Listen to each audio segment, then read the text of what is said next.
একটি কাক খুব দ্রুত উড়ে যাচ্ছে, মুখে একখানা তাজা রুটি, মনে হয় কিছুক্ষণ আগে বানানো। কাকটির উড়া দেখে যে কেউ ভাববে তার জন্য এমন কোনো সময় নির্দিষ্ট আছে যার মধ্যে তাকে আপন গন্তব্যে পৌঁছাতে হবে। এজন্যই বোধহয় তার এত তাড়াহুড়া, এত ব্যস্ততা। বিখ্যাত বুজুর্গ হযরত মালিক ইবনে দিনার হজ শেষে বাড়ি ফিরছিলেন। প্রতিমধ্যে একটি কাকের চলার ভঙ্গি দেখে তার মনে সন্দেহ হলো। ভাবলেন নিশ্চয়ই এর কোনো কারণ আছে, রহস্য আছে। এই রহস্য আমাকে উদ্ঘাটন করতে হবে। তিনি কৌতূহলী মন নিয়ে কাকটির পিছনে দ্রুত চলতে লাগলেন। কিছু দূর যাওয়ার পর দেখলেন কাকটি উড়তে উড়তে একটি গর্তের ভিতর ঢুকলেন। হযরত মালিক ইবনে দিনার বললেন, সেখানে গিয়ে আমি একটি আশ্চর্য ঘটনা দেখলাম। সেই গর্তের মধ্যে হাত পা বাঁধা অবস্থায় এক লোক পড়ে আছে, আর কাকটি রুটি ছিঁড়ে ছিঁড়ে তাকে খাওয়াচ্ছে।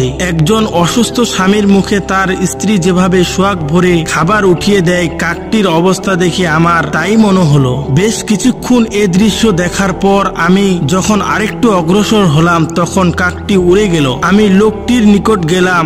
আমাকে দেখে সে কাঁদতে লাগলো। আমি বললাম, আপনি কে? এখানে কিভাবে এলেন? আপনার অবস্থা বা এমন কেন? উত্তরে সে বলল, আমি হজ করে দেশে ফিরছিলাম। প্রতিমধ্যে ডাকাত দল আমার মালপত্র, টাকা পয়সা কেড়ে নেয়। এরপর যাওয়ার সময় আমাকে হাত পা বেঁধে এই গর্তের মধ্যে ফেলে রেখে চলে যায়। ডাকাত দল চলে যাওয়ার পর এই অবস্থায় আমার 5 দিন কেটে যায়। ক্ষুধার যন্ত্রণায় চোখে অন্ধকার দেখতে থাকি। মনে হলো এ বুঝি আমার প্রাণবায়ু চিরদিনের মতো বের হয়ে চলে যাবে। কিন্তু খোদার অপরসীম দয়ায় এখনো আমি বেঁচে আছি। 5 দিন অতিবাহিত হওয়ার পর আমি এ বলে প্রার্থনা করলাম, হে মহান সেই সত্তা, যিনি আপন গ্রন্থ পবিত্র কোরআনে বলেছেন, যখন কোনো অসহায় ব্যক্তি তার নিকট প্রার্থনা করে তখন তিনি তার ডাকে সাড়া দেন এবং তার সমস্যা দূর করে দেন। হে আল্লাহ, আজ আমি অসহায়। ডাকাত দল আমার সর্ব লুট করে নিয়ে চলে গেছে। এই নির্জন গুহায় কোনো লোকজনও হয়তো আসবে না। হে দয়াময় খোদা, আমার অসহায় অবস্থা তুমি ভালো করে দেখছো।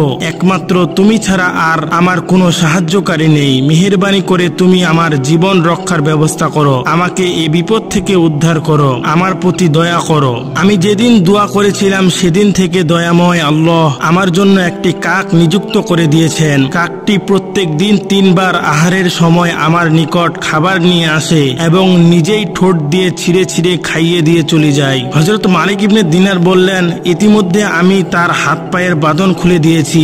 বাঁধন থেকে মুক্ত হয়ে সে আমাকে জড়িয়ে ধরে ফুপিয়ে ফুপিয়ে কিছুক্ষণ কাঁদলো। তারপর বলল, মহান আল্লাহর শুকরিয়া আদায় করার মতো ভাষা আমার নেই। তিনি আমাকে একটি কাকের মাধ্যমে আহারের ব্যবস্থা করেছেন, আবার আমাকে উদ্ধারের জন্য আপনাকে পাঠিয়ে দিয়েছেন। প্রিয় দর্শক, আল্লাহ রাব্বুল আলামিন সূরা মায়েদার 11 নম্বর আয়াতে বললেন, মুমিনদের একমাত্র আল্লাহর উপর ভরসা করা উচিত। সূরা মায়েদার 23 নম্বর আয়াতে বলছেন, যদি তোমরা মুমিন হও তবে একমাত্র আল্লাহর উপর ভরসা করো। সূরা আনফালের 49 নম্বর আয়াতে আল্লাহ রাব্বুল আলামিন বললেন, যে ব্যক্তি আল্লাহর উপর ভরসা রাখে তিনি তাকে জয়যুক্ত করেন, কেননা আল্লাহ তাআলা সব কিছুর মালিক ও বিচারক। আল্লাহ রাব্বুল আলামিন আমাদের সবাইকে বোঝার তৌফিক দান করুক, আমিন। প্রিয় মুসলিম ভাই ও বোনেরা, আমাদের এই ভিডিওটি দেখে যদি আপনাদের কিছু উপকার হয় তাহলে অবশ্যই চ্যানেলটি সাবস্ক্রাইব করে রাখবেন পরবর্তী ভিডিও পাওয়ার জন্য।